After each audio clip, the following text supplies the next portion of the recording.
Welcome to Suncoast In Depth. I'm Pastor Brett Watson, and I'm beginning a series today that really amounts to a comparative religion class, but is not titled Comparative Religions because there's more to the goal than just comparing Christianity with other religions, and we'll get into that in a second. Instead, I've called this series Religion, the Human Quest to Reconnect. Again, that will become clear in a second. So the goals for this course really involve a few things.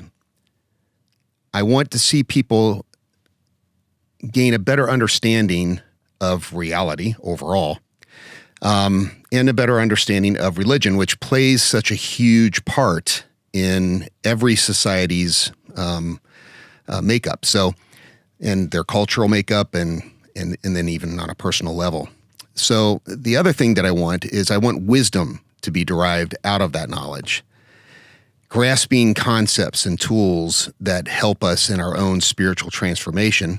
For myself as a Christian, I see that as growing into my Christ-like version of myself. And then acceptance.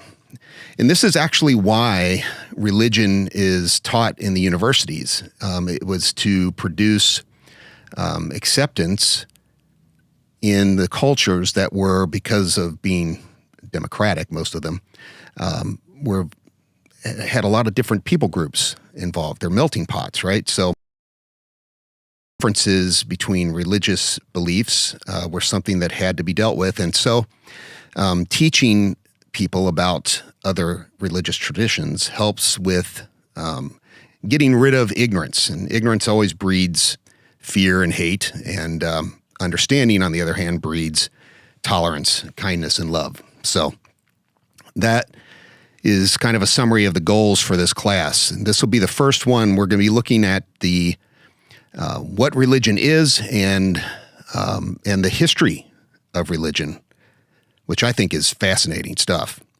So just looking at the word religion and its etymology, this word that we use is actually Old French, but it has Latin roots. Religare then morphs into religio. I have a lot of friends in my own Christian tradition that like to say things like, I don't have a religion, I have a relationship. And obviously I get what they mean by that, but the reality is they don't really understand what religion means. In its base form, religio, the Latin, just means to rebind or reconnect. Thus the title of this class, The Human Quest to Reconnect. Reconnect with what? We'll get into that. But overall, it means reconnecting with what we would call God. And so this is the basic meaning. This is the direct translation, if you will, of the word religion. In fact, it's the ligio is the word that we derive ligament from. So reconnecting. But that being said, religion we would be amiss to leave it at that. Because as I mentioned earlier, religion is so impactful on human culture and society. It's so dynamic and complex that to leave the definition at that kind of literal translation would be problematic. And even though it seems on the surface that religion has an obvious meaning, the fact is that scholars are still debating what is a complete definition for religion. But let's take a stab at it. Scholars divide the definitions into two categories: the substantive definitions and the functional definitions. So substantive is seeking to define religion in terms of the presumed subject matter. So what is religion? Largely considered the father of anthropology, E.B. Tyler, gives an example. It's and he defines religion as simply being a belief in supernatural beings. Kind of meh. But It's a good example of a substantive definition. His contemporary, Rudolf Otto, defines religion in more experiential terms. This is functional. It's an example of a functional definition because of the way that it looks. It looks to define it in terms of what it does for the person who accepts a particular religion and the beliefs around it. So his definition, he even does it in Latin to be mysterious, is mysterium tremendum fascinans, which just means mysterious, tremendous, and fascinating. Again, kind of those two definitions are way over simple as you study religions. So let's look at one a little more complex. This is one of my theological heroes, Paul Tillich, and he defines it in his book, The Courage to Be, as the state of being grasped by an ultimate concern, a concern which qualifies all other concerns as preliminary and which itself contains the answer to the question of a meaning for our life. So that's a little better. In fact, it's a lot better, in my view. It takes on the reality of religion being something concerned with something bigger than ourselves. It recognizes the humanity in that process and the existential meaning that can come from it. Now, this scholar here, me, gives this definition. I don't pretend to put myself in the same league with Paul Tillich, but this is what I've come up with based on my own studies.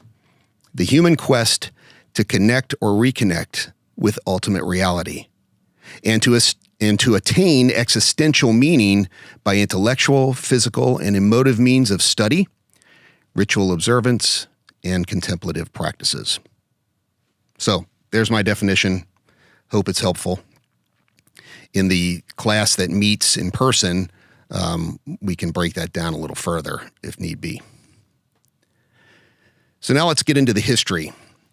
I mentioned earlier that I think the history is just so fascinating.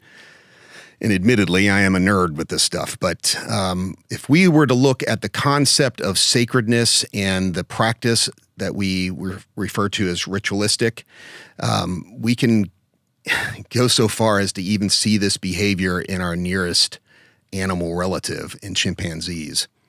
So I read an article, several years ago, about a study in the field where they were studying chimpanzee troops and noticed that some of these troops had what seemed to be a special tree set away from their typical territory. And that individuals, almost always just one chimp would, and almost always a male, would make his way to that special tree.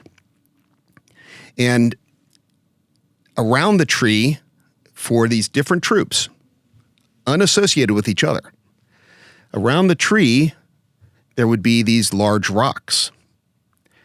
And what they witnessed with their field cameras is or camera traps basically, is the chimp would go out there, he would stare at the tree for a little bit, and then he would pick up one of those stones. He might go over and touch the tree first. Very often that happened. And then he would take this large rock and fling it full force at the tree, which would give a distinctive thumping sound. And then they might sit there a little bit longer in an almost contemplative way, and then they would leave. Totally strange, because there's nothing there in that chimpanzee's actions that relates to its evolution and its need to survive, which means for a chimpanzee that being a social animal, it needs to be with its troop, and it would go off by itself to do this, which is odd in and of itself. But then to go and perform this kind of ritualistic act with a particular tree and to have others do that by themselves is just beyond weird. And so Some of these scientists surmise that this is a very primitive form of sacredness and ritual pertaining to that sacredness. Just blows my mind. But now, if we were to look at our own Homo genus, that is the genetic makeup of our species, we are specifically Homo sapiens, but there were many other Homo genus species that existed before us and existed with us for many thousands of years. We're the latest iteration, if you will. Again, a lot of my Christian friends will say things like that have problems with evolution and science in general. They'll say things like, well, where's the missing link? To which I answer, how many do you want to see? There's so many. So I'm going to take a look at some of the more notable ones here in terms of their the evidence that we have for their own religious thinking. So the first one I'm going to look at is not necessarily oldest, but it's one of the oldest in the Homo species line, the Homo genus line. And this one was only discovered in 2015, and it's called Homo naledi.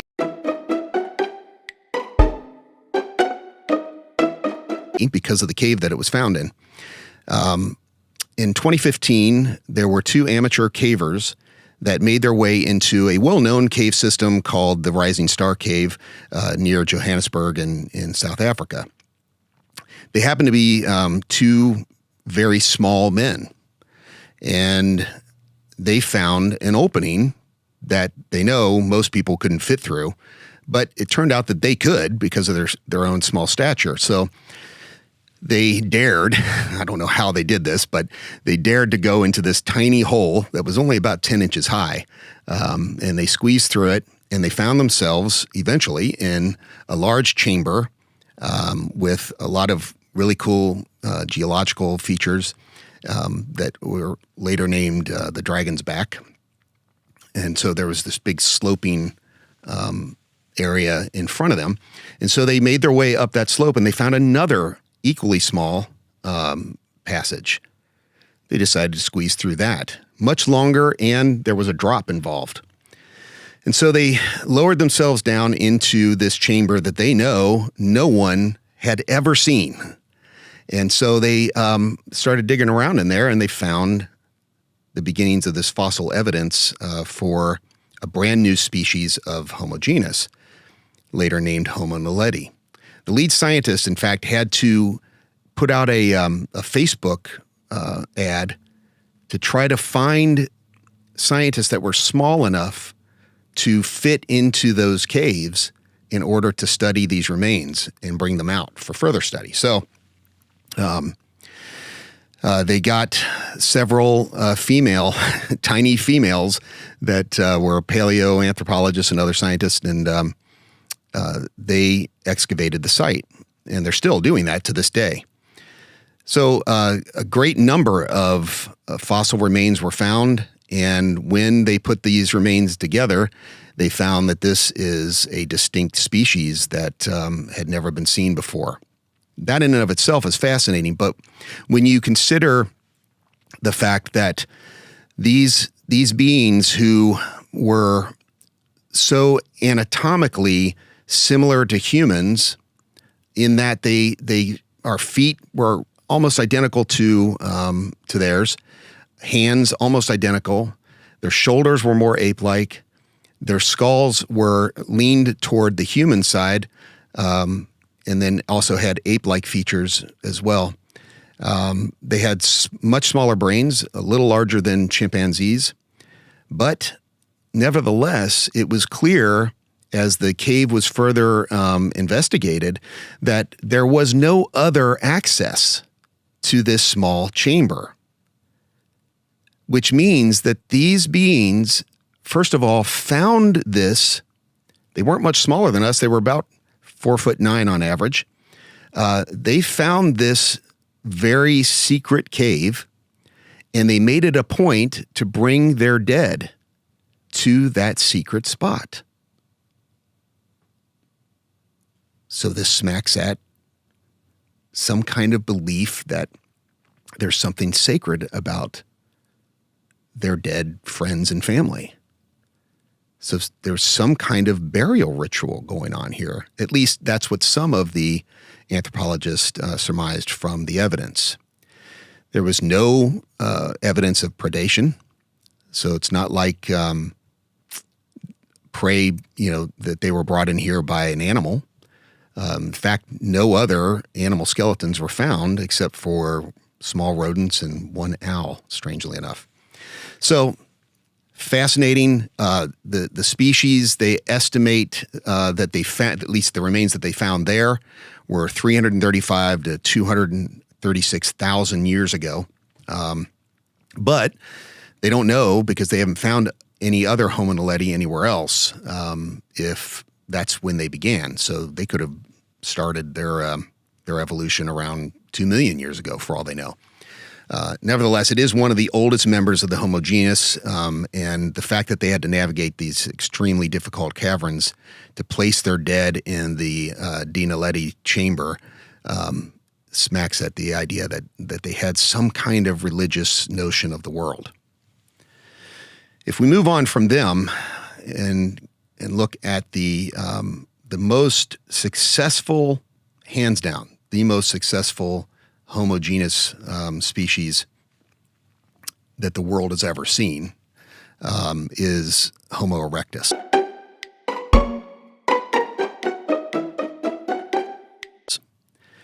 Now, these guys started their evolution, we know, because we found remains that are right around 2 million years old.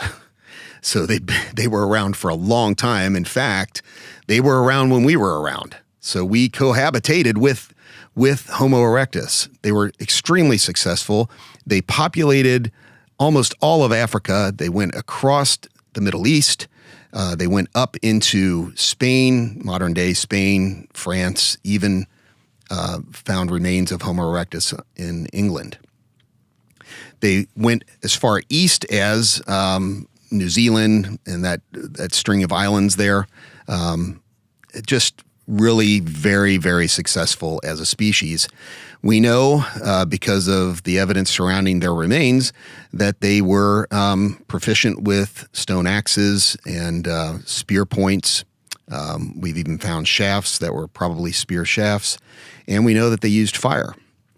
Not only that, but what points to their religiosity is they found things like this 500,000-year-old clamshell where they had deliberately etched a certain pattern into the underside of that shell. Really wild. So Homo erectus, he was a big deal. But then we go on to the next Homo group, not next in terms of chronology, but one of the more famous in the Homo genus and the last surviving non-sapien human species, and that's the Neanderthals.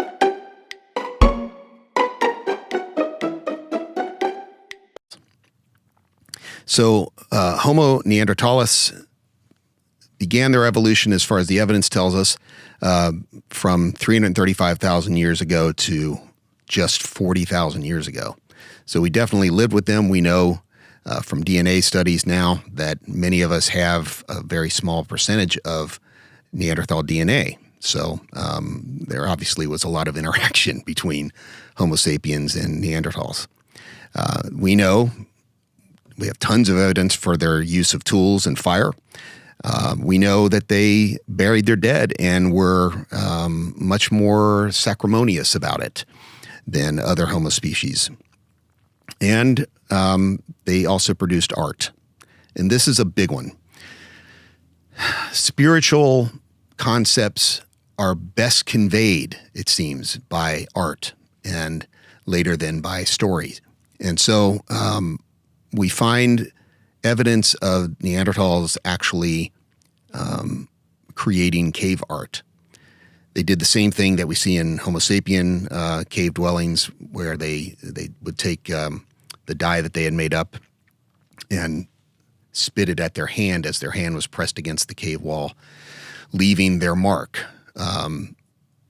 this hints at their concept of some kind of life beyond this life, and that they have some kind of identity even after they're gone. And they not only did that, but they actually had some pretty intricate paintings that we found so far anyway. Ones that early on when they were first found, we thought for sure were Homo sapien cave drawings because of their complexity.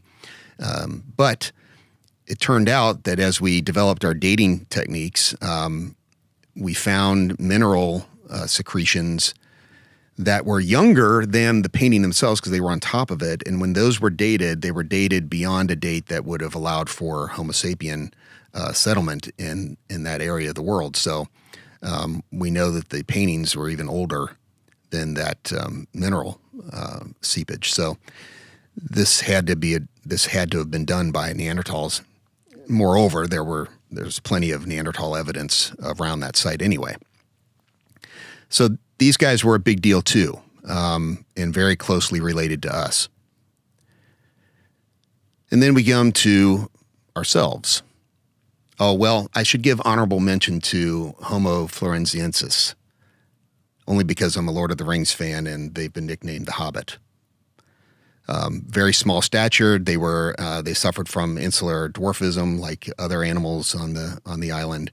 And it appears that these animals, including floresiensis, that were trapped on the island when sea levels rose, and therefore, in order to use less resources, they became smaller and smaller. So these guys were only like 3.5, 4 feet tall, and there's a tribe of pygmy natives that still live on the island there, and about the same stature. So interesting stuff. So honorable mention to Homo floresiensis. Not a whole lot of religious stuff there, though, so I'm going to move on to us, Homo sapiens. Homo sapiens are the last human species on the planet. Obviously, we knew how to use tools and fire. We also had ranged weapons, which may be one of the reasons anyway that we are the last surviving human species, because we don't have any evidence that the others could use ranged weapons. So we had very elaborate burial practices very early on in our history, and we produced abstract art at new revolutionary levels. So it seems, given the evidence that we have, that Homo sapiens were uniquely spiritual. They were spiritual on a whole new level in their thinking about reality. And the stuff that we found about why that might be is also fascinating. So when you look at the skulls of other Homo species, you have, in every case except Homo sapien, a very low sloped forehead, while the Homo sapien skull has a very high forehead. And this seems to be for the purposes of making room for what developed in us as the prefrontal and frontal lobes of the brain. And we know from brain imaging and other technology that this is the area of the brain that lights up when we're using our ability to reason, to logic things out. It also lights up when we think about issues of self-awareness. So this was certainly an advantage for Homo sapiens versus the other Homo species as well. Obviously, Neanderthals had some self-awareness, some level of that, but it just wasn't at the level of Homo sapiens, and therefore imagination and the ability to reason out and problem solve just didn't seem to be the same caliber. And the brain evidence would suggest that. But self-awareness, the more you have it, the more you kind of wish you didn't have it, because self-awareness has consequences. Some are very good consequences, as I've mentioned, but others are not. We understand that we are finite. We understand our mortality. We don't think about it a lot, but we all know it's there.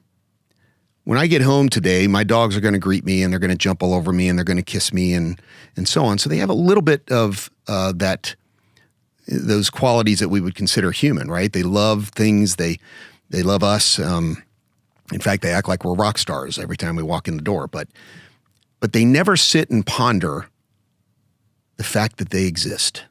At least there's no evidence of that, right? They never sit and think, one day I'm going to die. But we do. And that's weird. Humans are weird. We notice differences in reality much more than any other species seems to notice. We notice differences between order and chaos at very high levels. We understand the differences between pleasure and pain at much higher levels. We understand life and death and the contrast there. And so those are the consequences of being more conscious. And it's why we have the ability to be as religious as we are. We also have this thing called prehension. And prehension is thinking that leads to what you could call feed-forward expectations. Like when you walk into the room and you flip a switch, you have this expectation that a light's going to go on. It's when I turned on this computer, I expected something to happen. That's prehension. My professor, Dr. Vance Geiger, gave this example. He said, when you're driving a car and you're going down a 2-lane road and there's another car coming the opposite direction in the other lane, what is it that keeps the two cars from crashing? It's not the yellow line on the road. You could easily cross that. Instead, it's this expectation that from each of the drivers that they will stay in their lane. And it works. Other animals don't do this kind of thinking. It's not that their instincts won't react to someone in the way and so on, but it's not prehension. We have this ability to make a deal with our expected future. Humans are weird. There's another important consequence of prehension, and it's the very powerful tendency to take in and organize information in narrative form. We tell stories. We think of our own life as a story. We love to watch stories on film. We love to read stories in books. We like to make stories and tell stories. Everything is all this information that we take in through our animal senses and what seems to be another sense that is not animal, and inform stories, myths, tales, folklore, and so on. And this, again, makes human beings very strange in the animal world. But how are we using all of this? For what purposes are we using all of this? What are we actually trying to reconnect with? I mean, think about yourself for a second.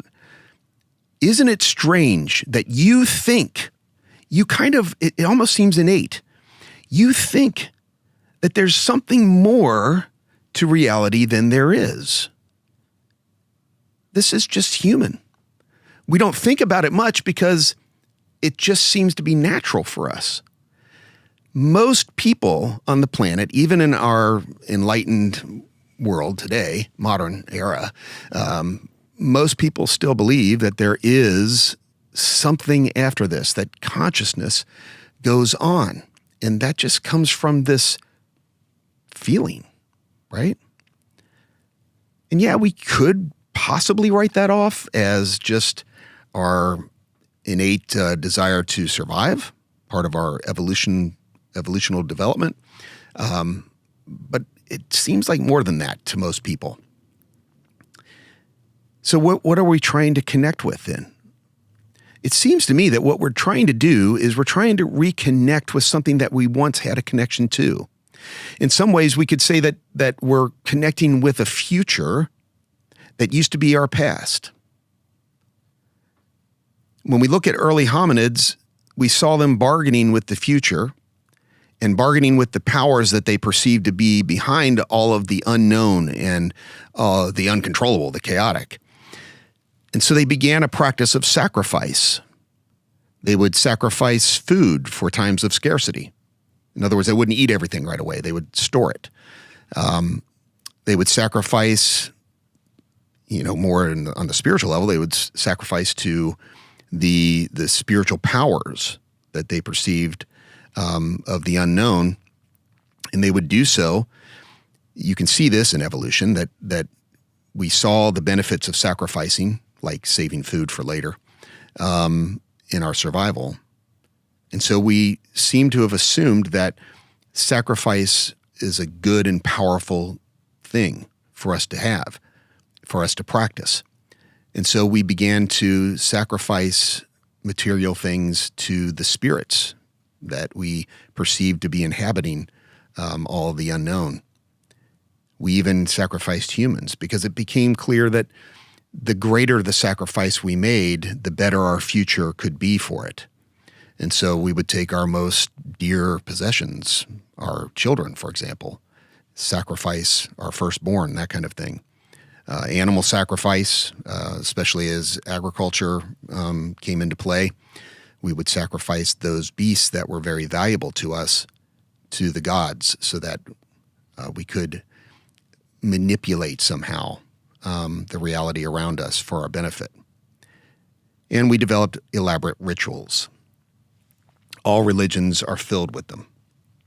It seems to be part of that prehension, that need to narrate things, to take action. So when we look back at the history of religion, the very first form of religion reflects the kind of lives that we first lived. And we call it animism. So animism is very tailored to the hunter-gatherer societies that we lived in at the time. We see this attribution of soul or spirit, whatever you want to call it, to pretty much everything around us. Plants, rocks, all inanimate things, all animated things, to natural phenomenon like storms and whatnot. And it's also characterized by a belief in a supernatural power that organizes and animates the material universe that we live in. Anthropologists, they have a word for it. I think it's hyperactive agency detection. It's like when you look up in a cloud and you see a face. we tend to do that. We look for patterns, and so we find human qualities, things that we can relate to better than other things, and we apply those qualities to other things that are not us. So that's animism.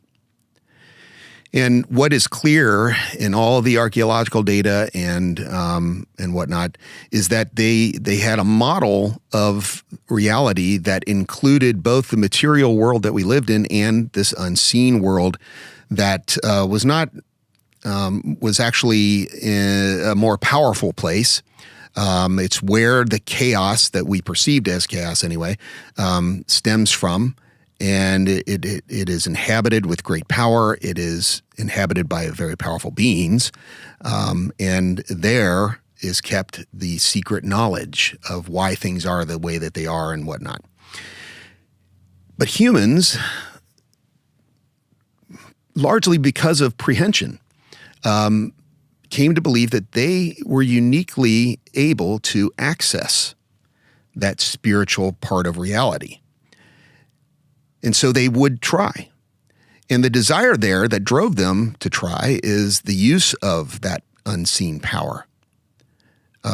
The contact with beings that had secret knowledge that we could then use in our regular lives.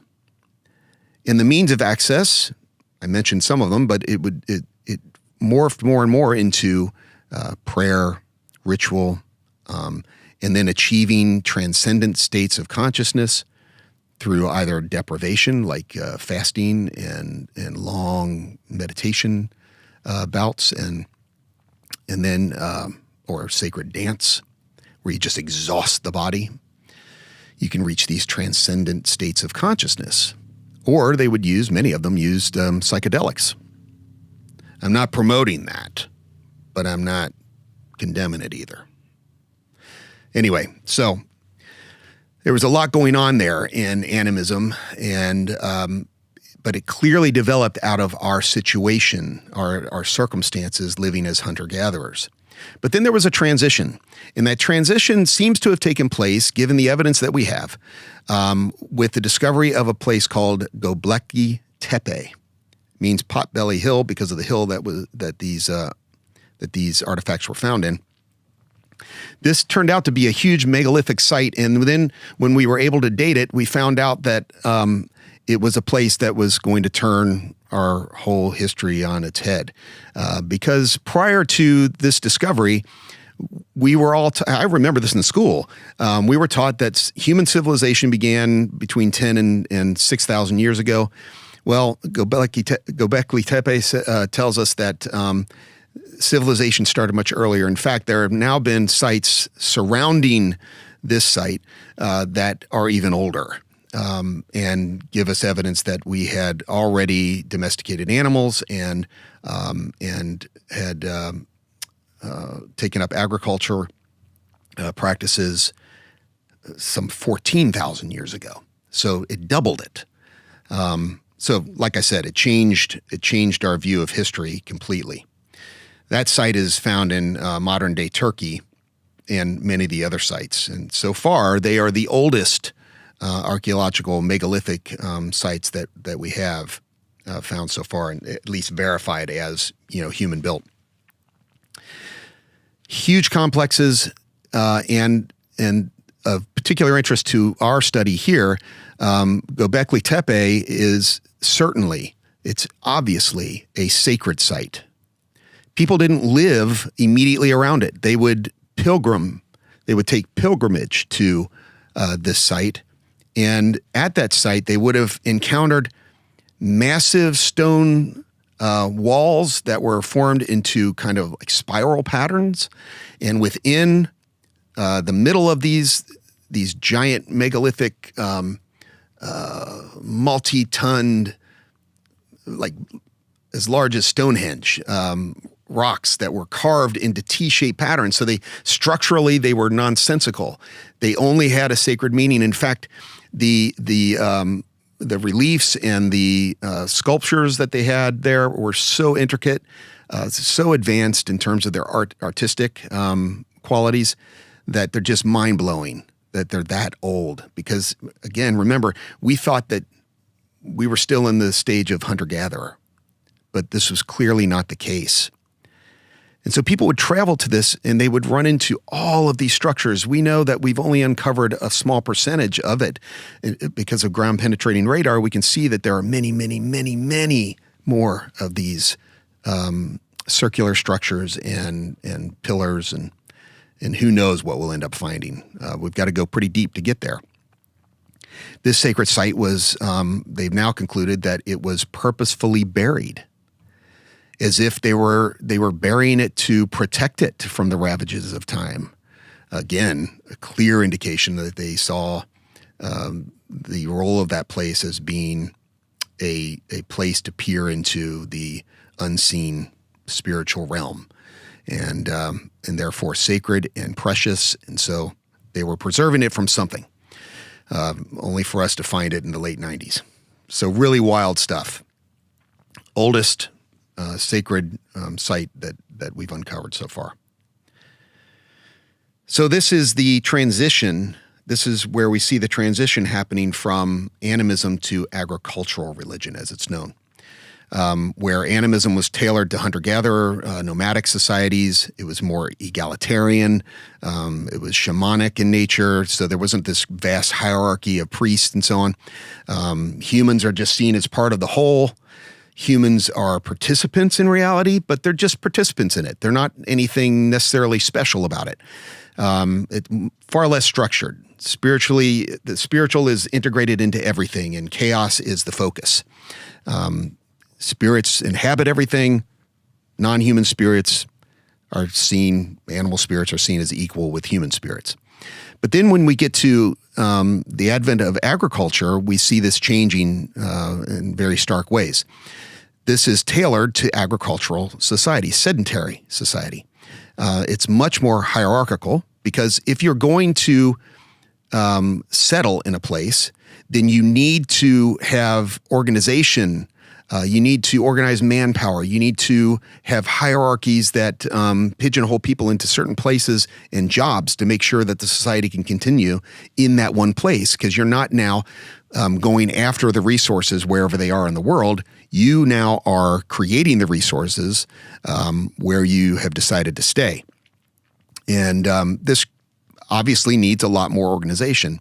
And so this is the rise of civilization and the rise of agricultural religion. In this hierarchy, you have a priesthood. They have special abilities, special access to the spiritual, and they are the mediators between the regular people and the spiritual.